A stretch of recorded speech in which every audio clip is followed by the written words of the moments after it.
Assalamualaikum warahmatullahi wabarakatuh. Saya Oki Wijaya, salah satu dosen dari program studi agribisnis Fakultas Pertanian Universitas Muhammadiyah Yogyakarta. Pada kesempatan ini saya akan memberikan sedikit penjelasan tentang key partner dan cost structure yang merupakan bagian dari bisnis model Canvas. Semoga nantinya bisa membantu rekan-rekan mahasiswa di dalam membuat perencanaan bisnis. Baik. Di dalam kesempatan sebelumnya saya telah menjelaskan panjang lebar tentang key resources dan key activity ya untuk mendukung bagaimana sebuah produksi satu produk atau layanan bisa menghasilkan value proposition yang baik yang tentunya dapat dinikmati oleh konsumen sesuai dengan ekspektasi dari konsumen. Nah, pertanyaannya adalah kalau kemudian kita tidak memiliki key resources-nya, apa yang bisa kita lakukan? Nah, salah satu poin penting yang harus dibuat perencanaannya oleh rekan-rekan di dalam membuat bisnis adalah memetakan partner di dalam bisnis itu. Ya, key partner ini adalah salah satu cara atau jalan jika kemudian resources dalam sebuah bisnis itu tidak kita miliki. Atau yang kedua, key partner ini sangat menentukan dari supply chain ya atau rantai pasok di dalam penyediaan bahan-bahan untuk menghasilkan satu produk atau layanan untuk menghasilkan value proposition sesuai dengan ekspektasi dari konsumen. Nah, key partner ya. Jadi ada 4 jenis kemitraan yang dibahas oleh Pickner di dalam bukunya. Ya, yang pertama adalah aliansi strategis antara non pesaing, kemudian ada competition, kemitraan strategis antar pesaing, usaha patungan untuk mengembangkan bisnis baru, dan yang keempat adalah hubungan pembeli pemasok untuk menjamin pasokan yang dapat diandalkan. Ya, jadi kemitraan ini bermacam-macam jenisnya, teman-teman. Ada kemitraan yang memang harus Anda lakukan untuk mengenalkan satu produk kepada konsumen. Ada kemitraan yang memang harus Anda lakukan untuk mengumpulkan sumber daya finansial misalnya, sesama investor. Ya. Ada kemitraan yang Anda harus berkumpul, harus membuat kemitraan di antara satu pesaing dengan atau satu pengusaha dengan pengusaha yang lain dengan produk yang similar ya atau produk yang mirip gitu ya. Loh Pak, ini kan pesaing Pak, apakah kita harus bermitra dengan pesaing? Oh iya ya. Atau saya nanti kasih contohnya. Atau Anda harus membuat kemitraan dengan penyedia bahan baku dari produk Anda. Nah, yang menjadi pertanyaan, Pak, bagaimana kita membuat mitra dengan pesaing kita? Nah, Anda coba pergi ke salah satu pusat handphone, ya entah ada di Jogja, di Surabaya, atau di Malang gitu ya, ya Jogjatronic misalnya, atau di Malang tuh di dekat alun-alun Malang itu ada pusat handphone atau elektronik di sana. Nah, mereka antar satu penjual dengan penjual yang lain itu mereka memiliki mitra. Nah, Anda coba perhatikan kalau Anda masuk itu ke toko handphone atau laptop, biasanya mereka para salesnya itu langsung menawarkan, Mas, Mbak, sini mau cari apa? Mau cari handphone seri berapa? Cari iPhone seri berapa? Cari Samsung seri berapa? Nah, apakah Anda tahu kalau di outlet itu belum tentu ada seri handphone atau seri laptop yang Anda butuhkan? Nah, kemana mereka carinya? Mereka sebetulnya mencarinya ke sesama penjual yang ada di mall atau yang ada di Jogjatronic itu.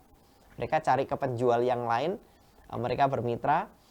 Tapi kesannya ya ketika ada pembeli ke situ, itu yang menyediakan adalah kita.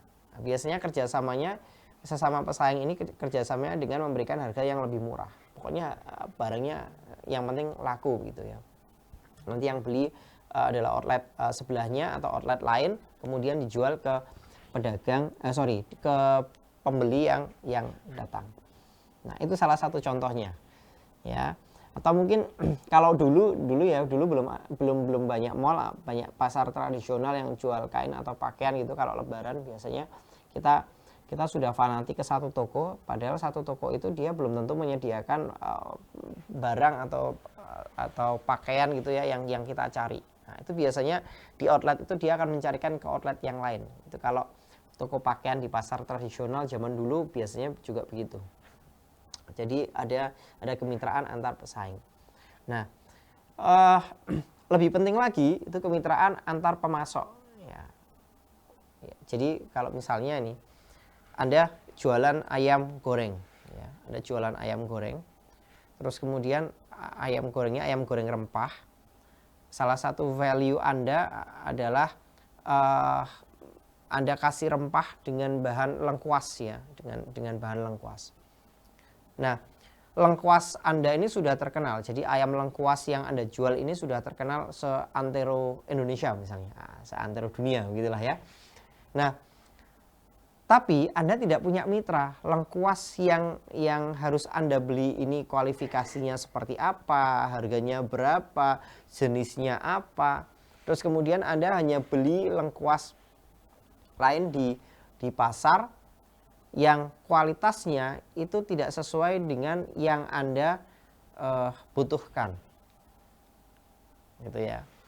Kemudian Anda juallah ayam lengkuas ini ke pelanggan yang biasanya sudah beli produk Anda. Setiap minggu dia beli produknya lah, misalnya beli produk Anda gitu ya.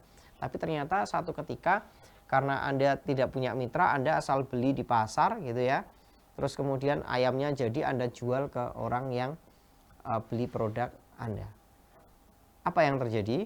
Ya, konsumen Anda akan berkomentar, Pak, kenapa kok sekarang rasanya berbeda?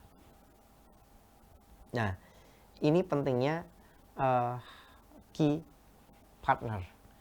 Nah, ini akan banyak dibahas lagi di dalam materi supply chain management atau manajemen rantai pasok.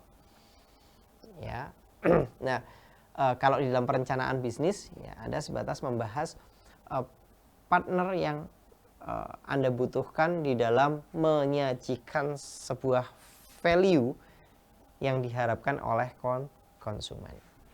Sangat penting sekali. Ya, contoh McDonald's. Ya, McDonald's dia menjual ayam fast food ya, ayam crispy fast food. McDonald's sudah punya kualifikasi. Kalau mau masuk ke saya untuk menjual ayam, ada kualifikasinya. Ayamnya jenis A, B, C, D, E misalnya begitu ya. Terus kemudian usianya berapa, beratnya berapa kilo gitu ya, dengan harga sekian misalnya begitu. Ya. Nah, biasanya si McDonald's ini dia sudah punya kemitraan dengan penjual-penjual ayam di beberapa titik. Nah, dan mereka biasanya juga punya cadangan. Kalau di sini nggak ada, dia akan beli ke tempat lain. Di sini nggak ada, dia akan beli ke tempat lain. Nah, ini sudah ada mitra, ya. Atau biasanya dia akan kasih DP dulu, ya, supaya nanti hasil panen dari ayam itu langsung bisa dimasukkan ke beberapa restoran fast food misalnya. Nah, ini penting sekali. Kalau Anda tidak punya jalinan kemitraan gitu ya untuk menyediakan bahan baku ya sesuai dengan value proposition yang Anda tawarkan kepada konsumen, maka konsumen juga akan lari. Ya. Kemudian selain itu, teman-teman, jadi key partner ini juga memberikan ketidakpastian ya, memberikan atau mengurangi resiko atas ketidakpastian satu produk. Ya, kalau Anda beli sendiri ke pasar seperti yang saya ceritakan tadi, maka resiko yang Anda dapatkan untuk menghasilkan satu produk sesuai dengan value yang sudah Anda tawarkan itu, ya, resikonya sangat besar bahwa produk Anda tidak sesuai dengan value-nya. Tapi kalau Anda sudah punya mitra yang baik, ya itu akan lebih efisien, akan lebih baik, ya, akan mampu menghasilkan value yang jauh lebih baik sesuai dengan harapan dari konsumen.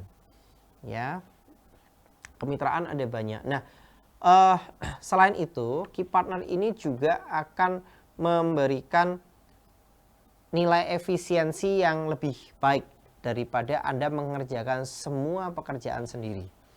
Kalau di dalam dunia agribisnis atau di dalam dunia pertanian, ya salah satu contohnya adalah perusahaan benih. Anda pernah membayangkan apakah perusahaan benih yang setiap harinya menjual benih jagung, benih padi, atau mungkin benih-benih tanaman hortikultura, setiap hari kok bisa menjual benih? Apakah mereka punya sawah yang sangat luas? Oh enggak. Perusahaan benih itu mereka tidak punya sawah sendiri, teman-teman. Ya, mereka biasanya punya lahan yang cukup luas, tapi lahan itu digunakan untuk riset. Jadi lahan itu biasanya miliknya Research and Development Product. Ya, jadi orang-orang yang riset atau melakukan kultur jaringan atau bioteknologi gitu ya, mereka melakukan di lahannya sendiri kemudian masuk lab. Nah, bagaimana memproduksinya? Ada bagian produksi yang mereka tugasnya mencari lahan petani yang mau bermitra dengan perusahaan tersebut. Ya. Nah, contoh, ada satu perusahaan yang ingin memproduksi benih jagung misalnya, benih jagung. Nah, kalau misalnya perusahaan ini dia beli sawah dengan sekian luas dan dia dijadikan aset itu sawahnya, maka dia akan butuh modal yang sangat besar dan tidak efisien. Ya. Maka cara yang dilakukan adalah bagian produksi ini mencari petani-petani di desa-desa, siapa petani yang mau dijadikan sebagai mitra. Petani ini akan diberikan benih gratis dan pinjaman uang saprodi gitu ya. Ya, dengan kontrak nanti setelah panen semua hasil panennya akan masuk ke perusahaan benih. Nah, nanti perusahaan benih dia akan melakukan sortasi dan grading sesuai dengan kualifikasinya. Misalnya kalau jagung hibrida, tingkat hibriditasnya berapa persen? Nah, itu akan dicek oleh petugas lapang dari perusahaan tersebut. Kalau tingkat hibriditasnya tidak sesuai dengan kontrak, maka akan dibayar berapa? Kalau sesuai dengan kontrak, dia akan dibayar berapa?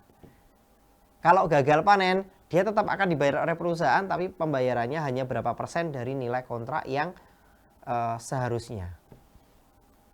Nah, fungsinya kemitraan di dalam dunia pertanian ini, petani bisa mendapatkan fasilitas saprodi, pinjaman dari perusahaan atau mungkin fasilitas benih gratis, kemudian jaminan akses pasar. Jadi petani nggak perlu lagi menjual produknya, bingung lagi menjual produknya ke pasar atau nunggu tengkulak dan lain sebagainya, enggak. Petani hanya nunggu nanti dari perusahaan datang, panen, sudah jual. Yang kedua, keuntungan dari perusahaan ini akan lebih efisien.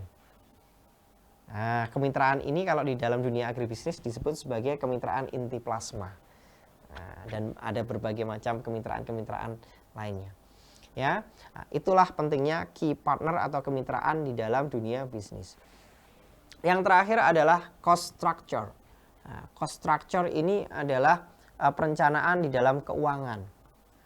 Ini sangat penting. Jadi rekan-rekan di dalam membuat bisnis harus bisa membuat perencanaan membuat perencanaan keuangan yang baik. Kenapa? Kalau Anda tidak bisa membuat perencanaan yang baik, maka dana dari investor Anda akan bocor, ya bisnis Anda hanya akan bakar uang saja. Nah, ada dua strategi yang bisa Anda lakukan di dalam cost structure ini, rekan-rekan. Ya, yang pertama adalah strategi cost driven dan yang kedua adalah value driven. Nah, strategi cost driven ini adalah menggunakan pendekatan efisiensi. Biasanya orang-orang yang menggunakan pendekatan cost driven ini dia akan berpikir efisiensi. Nah, value-nya adalah harga produk itu murah. Karena efisien, harga produk itu murah. Ya. Jadi dia akan berpikir ya barang yang murah, bahan-bahan yang murah apa gitu ya. Nah, dia akan mengeluarkan uang sedikit untuk memunculkan value. Nah, value-nya itu biasanya murah. Ya. Strategi yang kedua adalah value driven. Ya, value driven ini biasanya orang berpikir saya nggak akan berpikir tentang berapa biaya yang akan keluarkan. Yang penting produk saya sesuai dengan kualifikasi yang diinginkan oleh konsumen. Ya, biasanya kecenderungan strategi ini itu produknya dengan harga mahal, tapi memang high class. Nah, ini Ini ada dua strategi. Memang ya kalau orang yang punya uang banyak, punya modal banyak dan dia sudah terbiasa di dalam bisnis, dia akan memilih value driven, strategi value driven. Ya, jadi dia keluarkan banyak uang, ya misalkan buat kafe, kafenya mewah, ada AC-nya, sofa, full wifi gitu ya, full music gitu ya. Tapi orang kalau masuk ke kafe itu ya harus beli kopi dengan harga yang mahal. Nah, tapi ada juga yang udahlah kita jual harga yang murah saja, value-nya murah ya. Anda harus memperhitungkan biaya yang Anda keluarkan. Nah, itu materi tentang cost structure dan key partner ya. Nah, perencanaan bisnis itu sangat penting ya di dalam menjalankan satu bisnis ya. Kalau saya mencoba menarik benang merah apa yang disampaikan oleh Profesor Bisnis dan apa yang pernah disampaikan oleh Bob Sadino di dalam bukunya Belajar Goblok gitu ya. Ya, biasanya kalau praktisi mereka akan menyarankan yang penting Anda jalan di dalam bisnis. Tapi kalau akademisi biasanya akan memberikan saran Anda pelajari dulu membuat perencanaan, hitung resikonya dan lain sebagainya baru Anda membuat bisnis. Nah, kalau saya memberikan saran kepada teman-teman, Anda bisa ambil dua langkah ini dan mengambil benang merahnya. Anda tetap harus punya perencanaan supaya bisnis Anda itu punya arah yang jelas. Tapi juga jangan pernah takut untuk mencoba bisnis yang sudah Anda rencanakan. Kenapa? Karena bisnis yang tidak pernah Anda jalankan tidak akan pernah terlaksana dan Anda tidak akan pernah punya pengalaman apapun dari bisnis. Karena bisnis yang berkembang itu pasti akan diawali dengan belajar rugi, belajar jatuh di dalam satu bisnis, baru kemudian Anda akan memiliki bisnis yang berhasil. Itu materi dari saya. Terima kasih. Saya Oki Wijaya. Assalamualaikum warahmatullahi wabarakatuh.